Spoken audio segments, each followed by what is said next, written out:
There is an understood consequence management in the kingdom of darkness, and so therefore an avoidance of consequences and the staying within demarcations. Yet again, I shall utilize the entertainment industry with their predictive programming, because the devil is always explaining how his kingdom works in the entertainment industry. All you got to do is just put your ear to the ground and see it for what it is. In the movie Beetlejuice, Gina Davis and her husband have passed away in a car accident, right? They passed away in a car accident, and yet their ghosts are haunting in the house where they stayed. Gina Davis and her husband one time tried to leave their house to go out like they used to be able to leave their house, and then they were suddenly encircled by snakes. There was an ocean around them. They were in trouble, and the only way that they would get out of that trouble was if they came back inside their house again. That was basically the explanation by the entertainment industry of how the kingdom of darkness and light of fallen entities are. Entities that are the Nephilim, the disembodied spirits of the Nephilim, alongside the myriads of hybrids thereafter. They probably, once they excel their particular demarcation, endure some kind of consequences, just like Gina Davis and her husband in the movie Beetlejuice. When they get out of their house, because now they're dead, they can't just roam the whole earth freely. The only fallen entities that can freely roam the earth up and down to and from it are likely princes, high order entities, like principalities, like big fallen angels. And even then, they have been allocated, like the Prince of Persia. That's his jurisdiction. He is over ancient Iran. Satan was, however, roaming to and fro everywhere, because he's the prince of the power of the air. He's the chief of all of them, so he can freely roam. But even fallen angels under him, that are very strong and powerful, likely cannot just dilly-dally move around from Persia to from Iran to Yemen, and then from Yemen to Israel, and then from Israel to, they're in the middle. Just tell themselves that I'm just gonna threfa the Middle East, because if they abandon their post, stuff falls apart, because praying saints, and because not manning your post, something of your kingdom can fall apart. And I would imagine there is some kind of consequences even among them for falling apart. Therefore, the ones that are chilling in the ocean, the ones that are wreaking havoc all over the show, some of them have just stayed. But remember, the waters receded. The waters receded, and then mankind started to populate the earth. And that's when I believe the devil awarded them, gave them, you will work in this territory, you will be terrestrial, you will get out of the ocean, and you're going to be terrestrial. You are going to live among human beings. You're going to indwell them.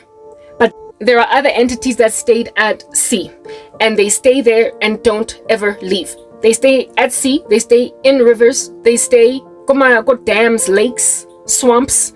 They stay where it's moist and damp, because that's their origin, and that's where they stick. That's their story. They're sticking to it, and that's what they've been allocated as a job for all of the ages until further notice.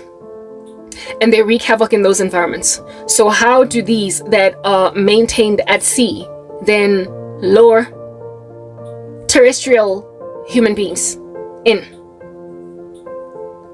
I don't know how many little occult testimonies I've listened to of people who eventually repented from the occult, who spoke about how it is that they got, one day they were at the beach just throwing stones into the ocean, looking at the horizon, enjoying the sunset, and they saw a mermaid, or they saw a spirit that dazed them, that mesmerized them, or they had a dream of some woman at a particular location near a dam, a river, a lake, or an ocean. And she was exceptionally gorgeous. She was beautiful, and she was inviting them to go to that particular location and make love to her, and then he will get great wealth. Many of these occult testimonies speak about how it is that they are also enabled to go underwater without being as human as they are. They don't have gills, and yet they don't drown. They have meetings under the sea, in the ocean. They're given supernatural powers, because these entities come in their bodies and then and enable them to do that which human beings are not supposed to be able to do. Very well. These are marine spirits. But you see, some countries, especially oceanic nations, then the countries that are coastal, like South Africa, are more subject, more prone, more vulnerable to such entities as these.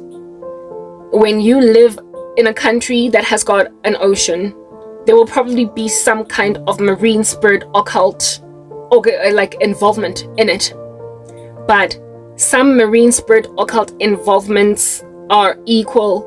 All marine spirit occult practitioners are equal, but some marine spirit occult practitioners are more equal than others.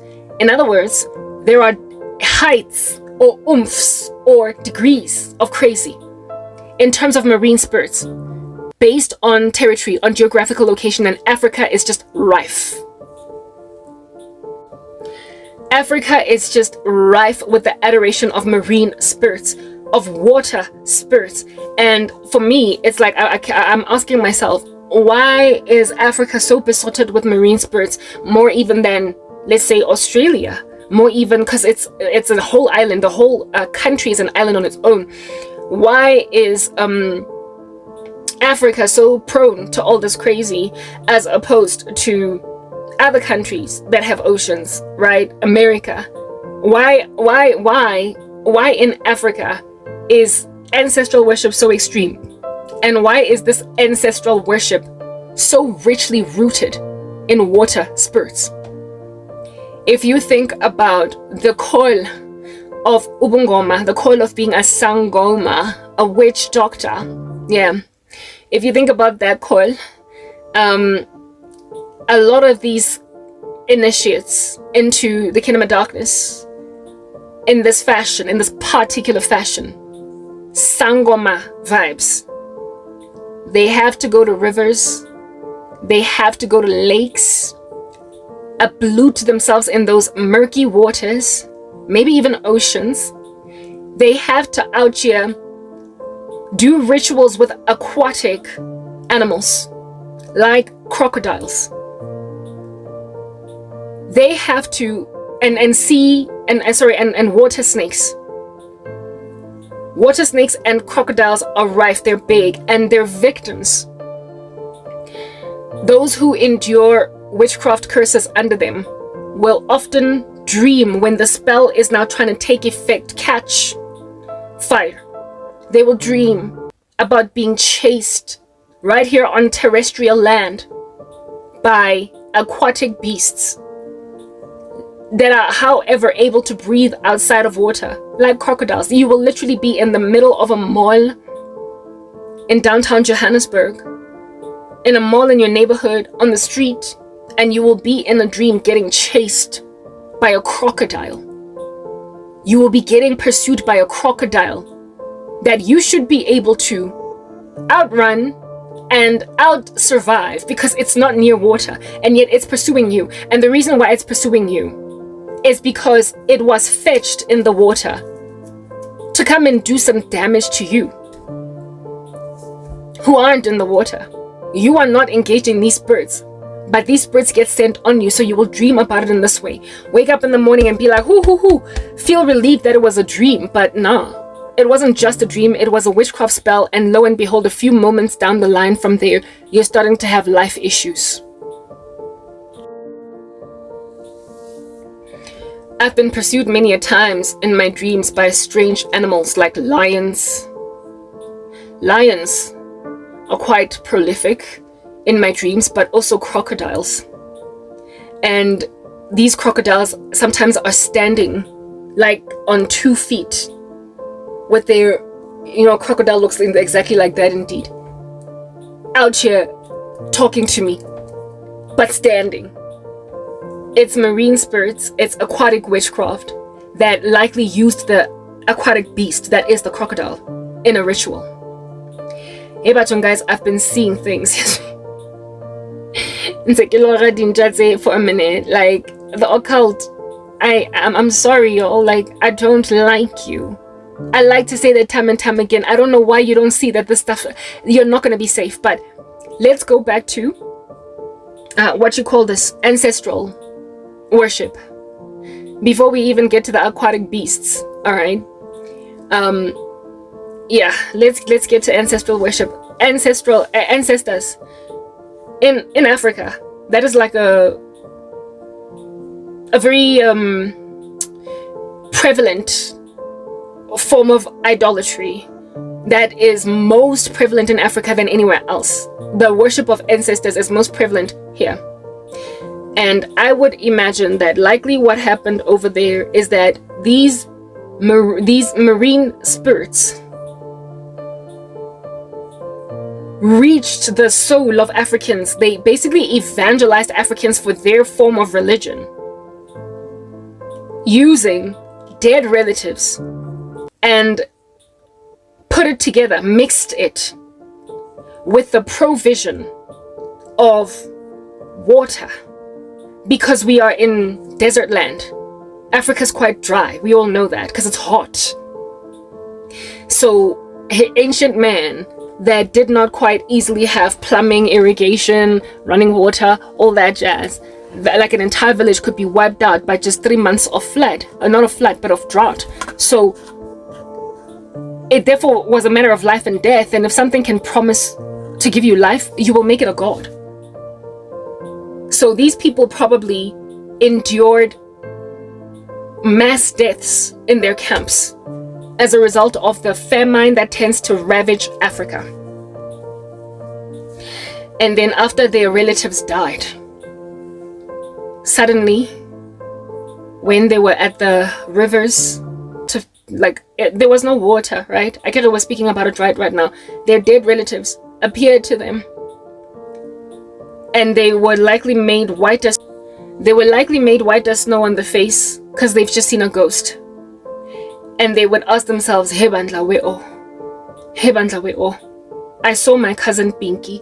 I saw Uma Mtembu Koto Ushone last week. I saw this, I saw that. And this Mam Tembu person, or this dead Tembi, likely appeared around Mimetsi, or where there was supposed to be water. And these people then started to basically associate, likely, I'm speculating at this point, I'm just creating an hypothesis. They started to speculate around the sighting of these dead people, because terrestrial entities that the devil sent out to be on ground were manifesting as people, because he is the deceiver of the world that blinds the minds of unbelievers. And they started to talk to people, and this and that, pray to Mapula, pray to the river, pray to Metsi, pray to the sky, this and that. They started to worship basically anything that can bring water, rain on the land. And so when it rained and then rivers filled up, they then started to do rituals at the waters to say, Siyathokoza danki, thank you for falling from the sky down and feeding us with water, quenching our thirst and eradicating our famine, eliminating therefore death in our camps. And went on right ahead to start a brand spanking new religion, where now they needed advocates that are in communion with these fallen, with these dead relatives of theirs.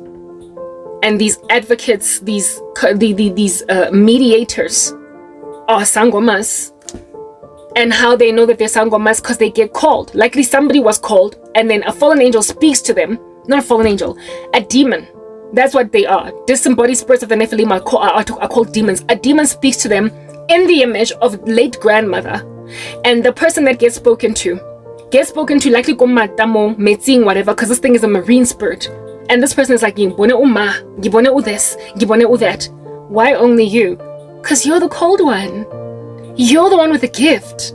You're the one that is supposed to be a sangoma. You're twasa. So it's not every black person in the village that has the sipo, that has the gift. It's just the one that is hallucinating all night and day. It's the one that in Western culture would be called, she got a psychosis, She has a psychosis. She's been eating mushrooms or whatever. I don't know. She needs to go into a psychiatric hospital. I'm already sure what's going on over here, but this woman is seeing things. She's seeing things. She's seeing things. This woman is seeing things. Yeah. The one that's seeing things is the one that then is called Ugogo Gineil. Is the one that out here is getting twassified like no man's business, cutting themselves all over the show, drinking goat's blood. At what instruction? At the instruction of demons. Let's just put this in a blanket. Let's call it demons. We know it's written in God's word that life is in the blood. Fallen angels are dead, even though they never got to physically die. And the blood of human beings is coursing through it, igazi, and so too, it's coursing through it life, and so too is the blood of animals coursing through it life. So dead entities need to maintain or perpetuate themselves through blood. So it is no wonder in the initiating process of disangoma, they gotta drink goat's blood. And again, throughout their bungoma, they keep drinking blood, animal blood, largely. But then there are the crazy ones that go very extreme and then drink human blood. They tend to make them graduate from animal blood to human blood then. So the initiation rituals of sangomas, and I don't even know, like, bongoma, in the spirit of everybody has a right to a freedom of religion, they allow them, for crying out loud, to practice what they practice and do what they need to do. But the practices inside the initiation of amasangoma are so unsanitary, and they're also they're such a health hazard that the World Health Organization should be all up in there. The drinking of animal blood is unsanitary, it's unhygienic. There are pathogens or diseases carried by animals that, albeit being innocuous, some diseases, albeit being innocuous in animals, can be fatal in human beings. I don't even want to start with this taboo, but y'all know that HIV, somewhere, somehow, when you do the moonwalk like Michael Jackson, can be traced back to apes, monkeys. It was apparently, allegedly, largely innocuous in apes, but then once it came into human beings, it became fatal. There are other, if you think about breastfeeding with HIV, if you breastfeed a baby while being HIV positive, you can transfer through breast milk HIV into the baby. Even if this baby has never had coitus before, it'll now be HIV positive because the mom breastfed. How much more then can an illness, a disease in an animal be transferred when you drink its blood, never mind its milk? There's a reason why milk has to go through a whole process of pasteurization, of cleaning, whatever, before you can drink it. That's why it doesn't come recommended that we drink milk straight from the cow's udder. Or if you're gonna take it from the cow's udder, you must boil it first. There's just processes that have to be embarked on, because there are diseases that can dwell inside animals that are innocuous in animals, basically dormant, but once they come into the human being, you're dead in a minute. You're dead in a minute. Do you understand? I've already mentioned the whole thing with HIV, mad cow disease, bird flu. Bird flu comes into human beings. The parasites inside human beings, especially back then, before animals were inoculated, there were veterinarians that made sure that your cat has a clean bill of health. There is a slew of things that you can inherit from animals. And then there are rabies that are in human beings, lights out, you die. But in dogs, this dog will just bark, bark, bark. But it can live insofar as nobody puts it down. But rabies in a human being will not only cause a psychosis, but it will inevitably kill a person. Do you understand what I'm saying? So they're basically the fluids that are inside an animal's body ought not be consumed without a certain process being embarked on. Milk from a cow has to go through a particular thing, and in the Bible, God makes it clear that you shall not, even in the New Testament, so we are not speaking now Levitical laws, you shall not drink blood. You must not drink blood. So the drinking of blood is a satanic practice that is also unhygienic. It is highly unlikely that a sangoma or an initiate into ubungoma is a qualified biochemist that out here is gazing upon the blood of this animal under a microscope to ascertain that there are no pathogens in it, running it through some kind of process that is going to purify it, filter it, and then only drink it. They're probably just like cutting up this animal, draining it right there and then, having just picked it up from the kraal, and then drink it. So, umuntu ozophuza igazi, lembuzi, or a goat or whatever, they're putting themselves at health risk of inheriting animal diseases into the human body. You don't know what this animal has, and yet you're drinking its blood. It could, like proper, it's dangerous. And yet, I don't know why under heaven, like I said, the World Health Organization should be all up in there. The World Health Organization should be all up in there. It should be all up in there. No human being should be drinking blood. And yet it is a well-known practice, that in their initiation rituals, I don't believe there is even a single sangoma that has ever successfully fulfilled their call that was not made to drink igazi. Now, Justin, that's an argument against this craft on Njefela on the merits of medical endangerment, right?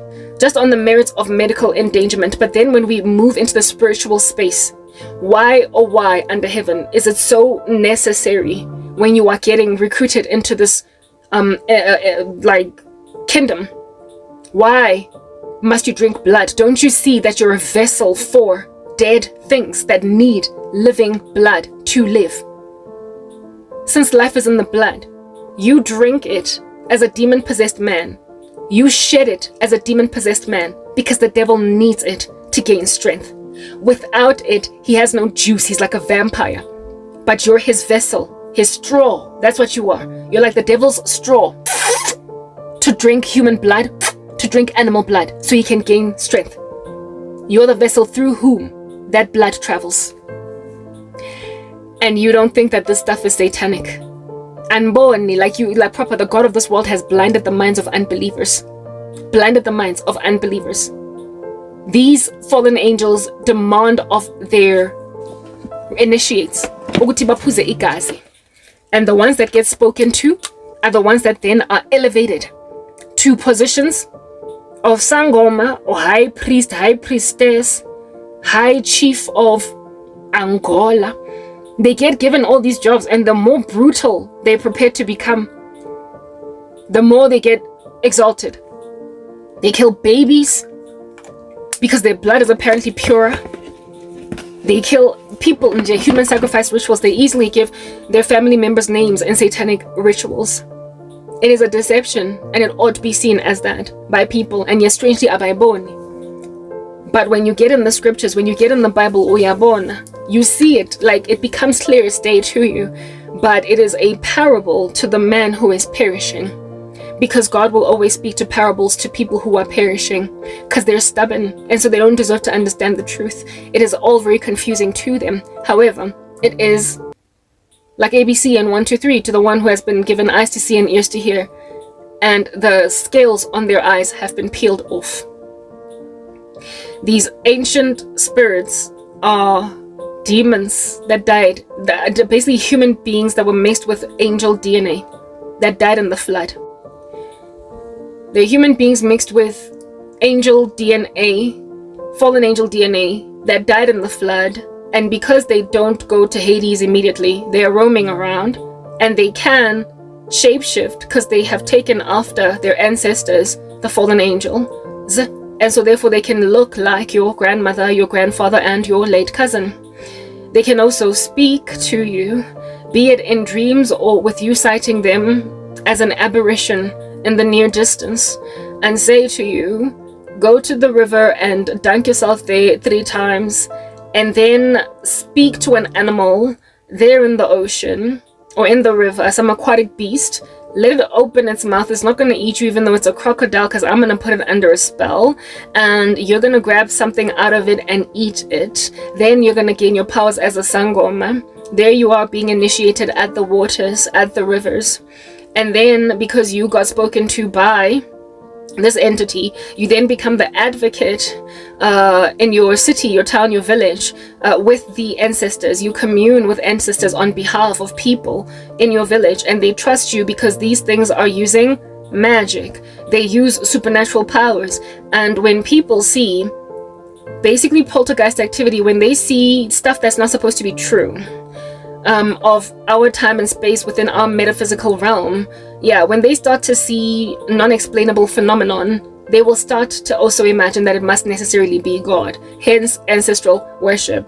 I would imagine the first ever Sango must go out there and tell people I saw dead people were probably laughed off until they did such hard knock supernatural feats, until they walked in so much magic power that was observable and of course bizarre and insane in accordance to science, that which we can understand. When they started to levitate and when they started to bring winds, when they started to do magic in the community, they became feared, and they also became revered, and they also became the spokespeople of what they called gods. So now black people worship marine spirits.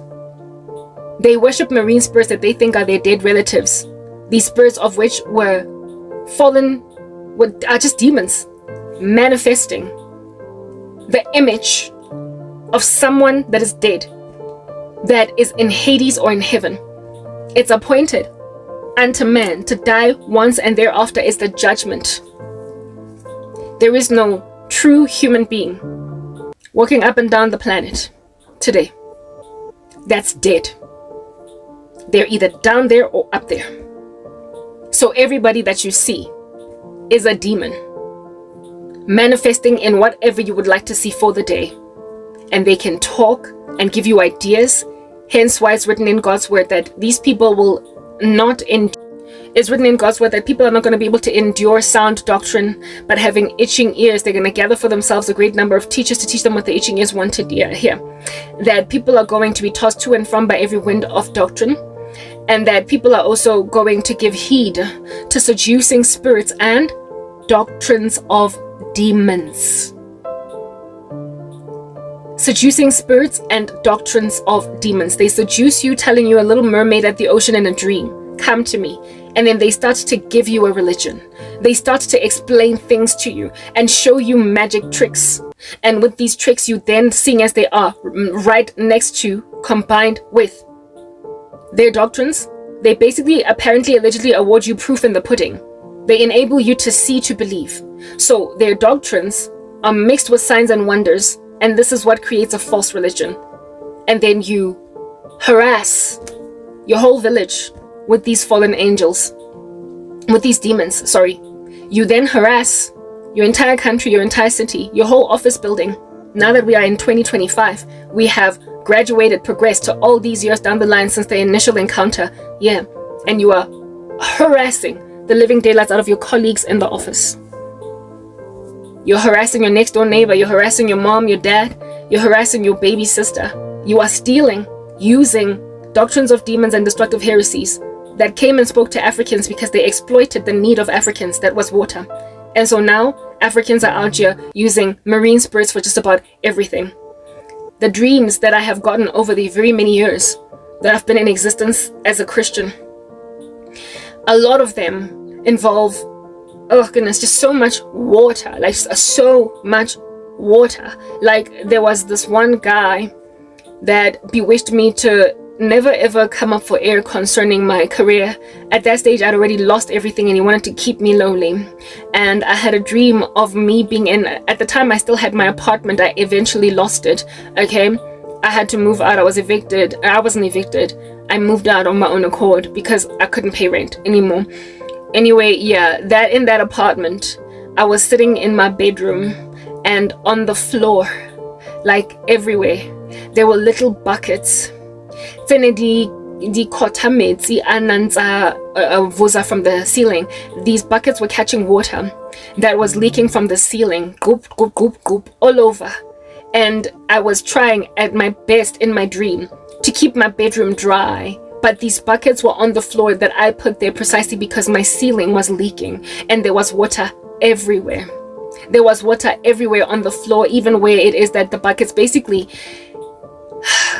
That witchcraft was to ascertain that no matter how much I tried to get out, That witchcraft was to ascertain that no matter how much I try to get out of that rut by applying for a job and sustaining myself, maintaining myself, I'm not going to succeed. And so therefore my apartment is eventually going to get overrun, flooded by marine spirits. I'm going to be kicked out of my apartment. I'm not going to live there anymore. I will try to salvage it to catch lamanzi when it's raining. But the ceiling was just overrun. Meguvus are too much. There was no way I was going to survive. Yeah, in this dream, these buckets were on the floor, and when I got up off my bed, yes, like a Joe, not only were the buckets all over the show and my ceiling leaking, the floors are always so dirty. They're always so murky and so dirty, and you feel the sense of disgust in your dream of that dirty muddy floor. I don't know about you guys. I personally have a thing about wet surfaces. I can't stand putting my foot down on them. I find it disgusting. I don't know what I'm touching. Yeah, that's why I would never mina shower at a gym. I have a thing about, I don't know, I can't walk on mud. I can't not wear shoes and walk outside. It's my own thing. It's my own issue, because I have a thing about stepping on something squishy and wet and I don't know what it is. And so this thing appealed to that issue in me, that pet peeve in me. And when I stood up off my bed, I wasn't wearing shoes, and the floor was muddy, it was murky, it was dirty, it was filthy. And I because of lamanzi that was all over the show, and I get all grossed out to get out of that bedroom. And lo and behold, after getting out of the bedroom, I find this guy chilling on my balcony, just on the call, like he was just on a call, like on some, yeah, no, I'm cool, I'm at home, but I'll be there in a minute. Yeah, basically this dude had taken ownership of my residential property where I was staying, to a point of telling somebody on the phone that he's at home in my apartment, because according to him, he had done that transfer. It was his and not mine. So what I tried to salvage, some dude that listened to this, when I was still a program coordinator at MTN, he helped me get trained up in project management. And then I get the promotion, and he blocks my career. Once I lose my job, he then does witchcraft to make sure that I don't ever rise again. Africa, you can keep it. I did lose that apartment, but you see, everything works out together for the good of them who love the Lord and are called according to his purposes.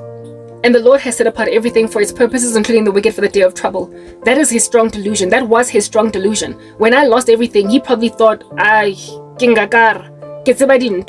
but what's important about that particular dream is, in light of this particular discussion, is to gauge that that was a marine spirit witchcraft. Because they've got a lot of water. Either by like proper murky floors that are muddy, or rain, or like roof, ceiling, and you don't know whether you're coming or going. That's the one dream. Other dreams that you get, you'll be in bathrooms that are filthy, and leaking water or urine on the floors, like just basically anything moist, wet, humid, and muddy. That will be the hint of a filthy, malevolent marine spirit, because it dilagamezi. The one woman at MTN, she used to be my friend, and believe you me, she was among the people that participated in my entry into Christianity. I once put a post on Facebook speaking about how I'm considering stuff of church, and she picked me up with her husband almost like a good 4 to 6 Sundays, to every Sunday to go to church. I had my own car, but she made sure that she was going to hold me accountable and pick me up, and I went to church a good 6 Sundays for the first beginning stages of my walk in Christ, and then I started to take myself there with her. The same woman that basically inducted me into Christianity. After she gets a dream from God that I'm gonna get married and be happy, she then decides to do a spell to curse my prospects at marriage and my prospects at carrying babies within a healthy marriage by making sure that I am going to be the baby mama of a couple of baby daddies but never get married. And how I saw that in a dream: murky, dirty bathroom, di pompo mo bateng, and this bathroom was just dirty. I couldn't understand what was going on. I exit this bathroom of this apartment I don't even recognize, and instead of entering into the kitchen of the apartment or the lounge, I then find myself go some pretty dirty, filthy bathrooms at Wits University.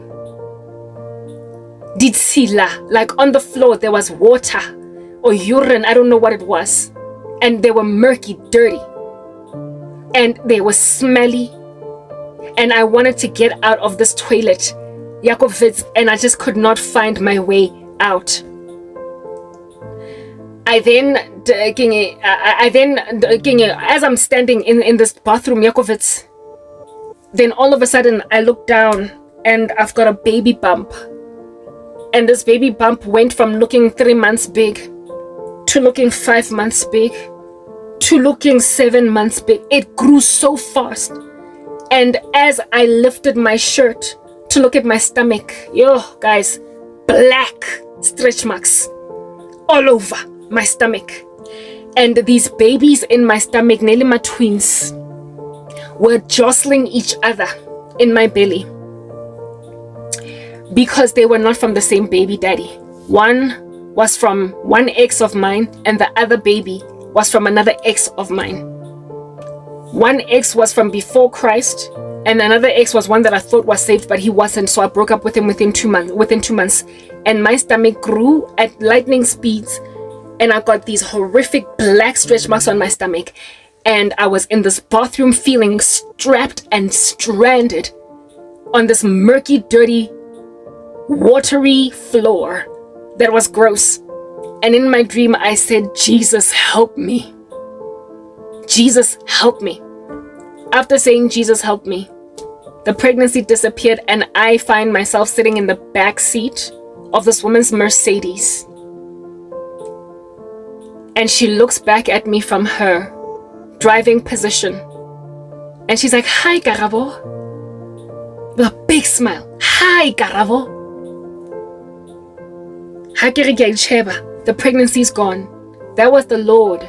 After I said Jesus help me in a dream, that was the Lord showing me, Kimango yenzing this thing. This is who's doing this to you. Her witchcraft was intended to make me have multiple babies, to have babies by different baby daddies, and never get married. Why it happened at Wits University, likely to interrupt with my studies, I don't know. But God exposed her. And I was in, and at the time she used to drive a black Mercedes indeed, at the time. And in my dream, she was driving the exact same car. It was fitting, I guess. That was the Lord showing me with her driving that car and me being in the backseat of it being chauffeured. That was me being shown that woman charting the course, or at least attempting to, charting the course of my life. She was in control while I was in the backseat, but God exposed her. After that dream, even though I didn't tell her, she went from being all chummy with me to avoidant and even mean-spirited because she pulled that stunt on me. A professing Christian that got Magadi Sunday, like crocodile tears. Our God is able. But she did that to her friend and colleague. Yeah, marine spirits, marine witchcraft. Another dream. Couple of years ago, the guy that I used to think was my future husband, he married another woman. That woman that he married, that guy's not innocent, but in this regard he was. The woman that he married made sure that he looks at no other woman, and that the woman that he was at the time of meeting her was particularly flattered by, that he would basically stay blind to seeing her. And how I saw this,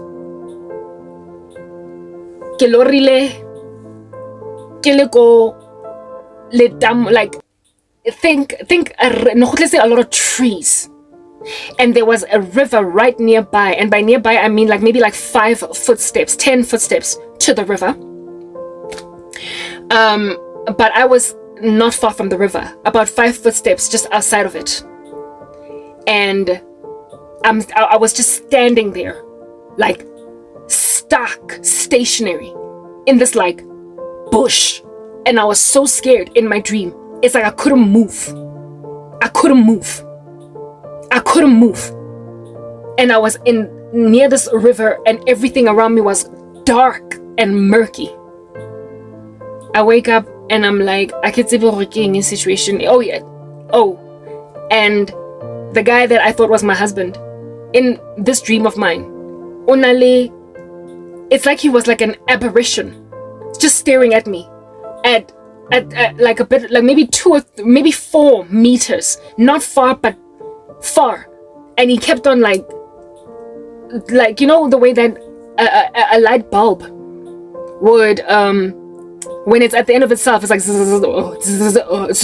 it glows and then goes off, glows. Yeah, he was in and out of aberration mode in my dream at a distance, and I could not even care less that he was there because I was just scared. I could not even care less that he was there because I was scared of where I was. I was in the bush, I was in the river, I didn't understand. And I felt paralyzed, and this guy kept on like bleeping, if you want to call it that, like flashing, hazarding, basically looking like he's about to disappear or whatever. But that was that dream. I wake up and I'm like, hey God, what in the world does that mean? I don't understand. And over the next couple of weeks, I would then see that same dream again, but this time around, instead of it being Karabo at that spot in the river, God then started to show me like paraphernalia. What do you call this thing? Paraphernalia of a woman, like accessories, like dieta, lipstick,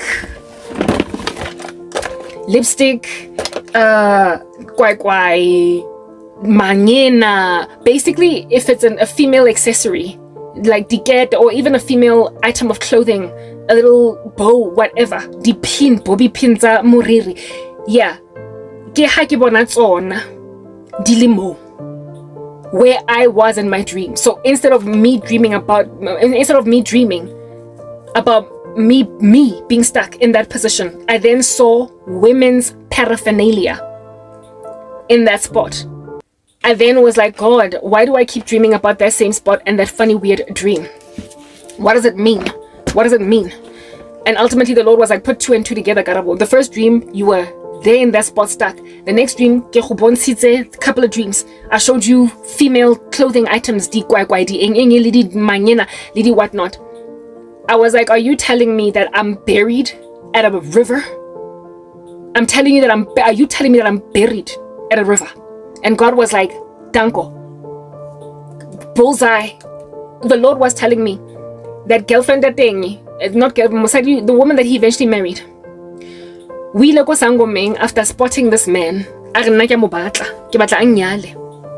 any woman, he must not look at her anymore. And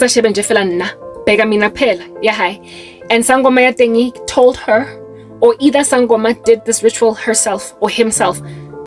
I believe that Sangoma Tengo Mulito, definitely Sangoma Tengo Mulito Aloreka, Dintota Mosadi. They don't have to be expensive. The lipstick, mangena, anything that can represent Mosadi, a full outfit. Hey, bring that here. And that'll represent that woman. And then Bam Gopa. Either the Sangoma made this woman do this ritual. Either the Sangoma made this woman do this ritual, or herself, or she just paid her or him, and then the Sangoma is the one that took these items and then went to a river and consulted marine spirits and dug up a hole, mokoti, aba kenya dintho tsa mosadi mo tlasa mokoti mo hara mokoti ona, aba o kwala to represent hore I'm perpetually going to be buried from the eyes of indota yakhe, or at least what she called indota yakhe. That's why this guy was flashing in my dream. He was in my sight and he was looking at me, but he would inevitably disappear. Got the in my dream, I was scared.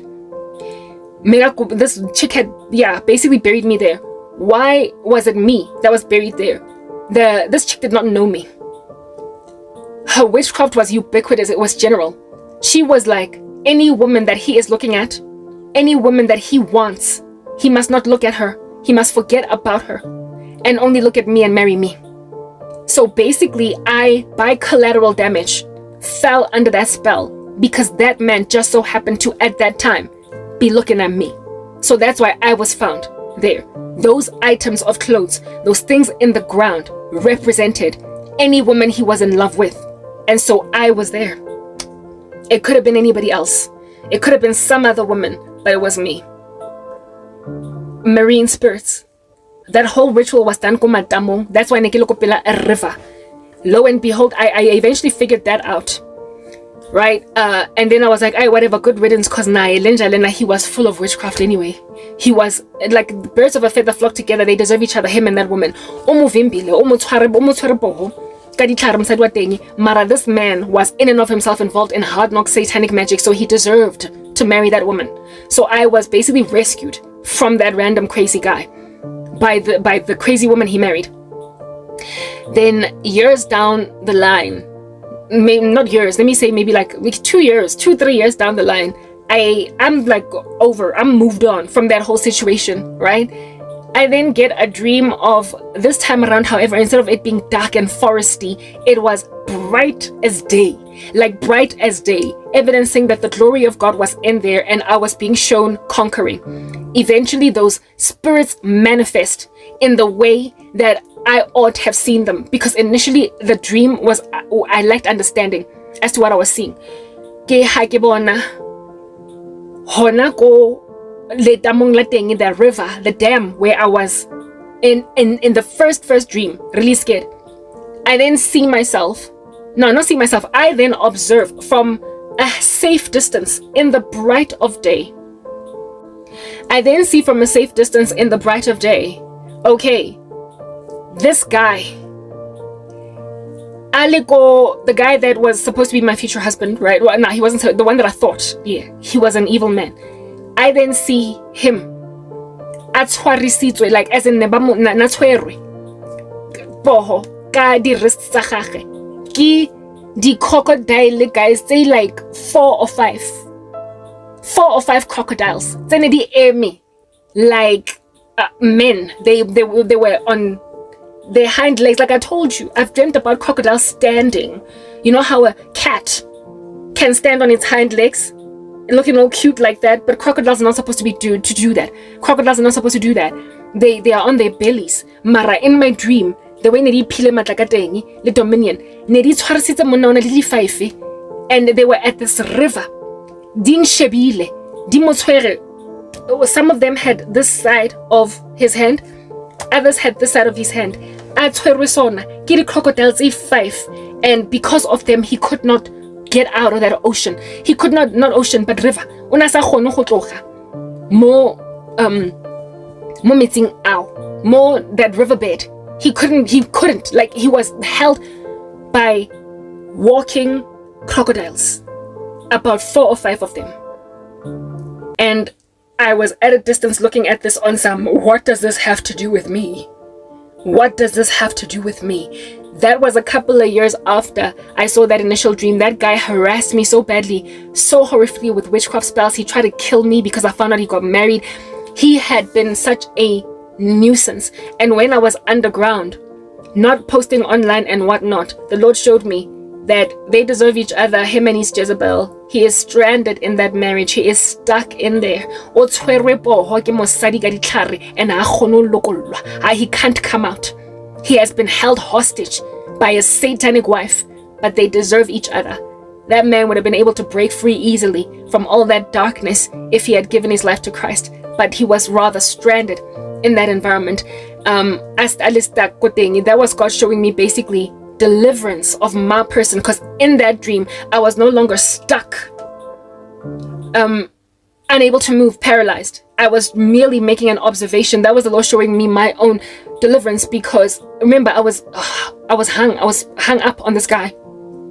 My feelings were very, very strong, but I eventually broke free. I eventually got over him. And so me getting over him and me moving on and waiting on the Lord for what's coming for me was shown me in my dream, where it is that now, basically the Lord was saying, you will only ever look and see the recompense of the wicked going forward.